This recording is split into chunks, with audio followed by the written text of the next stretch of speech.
In 2016, Warren Buffett famously rented out a trolley to grab voters and take them to the polls.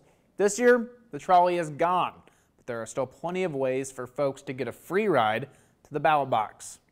Everybody can do a little bit more. North Omaha group Black Votes Matter has been offering free rides to vote since 2006. But this year, they say they have a record number of drivers.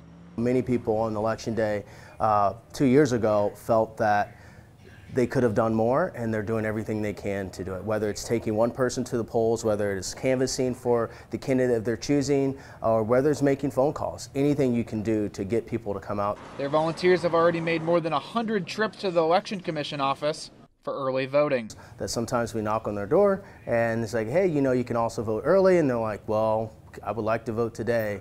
We've had some volunteers report that they put people in their car and taken them straight to the polls. This year, people looking for a ride to their polling place have options. Lyft is giving discounted rides to vote, and Uber is offering riders a free trip to the polls and even will track down their voting precinct.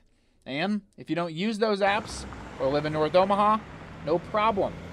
Don Bacon's campaign says they have a legion of volunteers ready to take voters to various polling locations around the metro, regardless of party affiliation. There's a lot of people that are discouraged from going to vote because they don't have cars or they don't want to drive for one reason or another.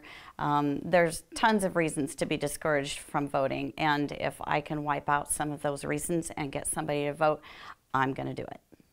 Founder of Black Votes Matter, Preston Love, says they gave 25 rides to the polls last midterm in 2014, but expects to significantly increase that number tomorrow. In the studio, John Kipper, 3 News Now.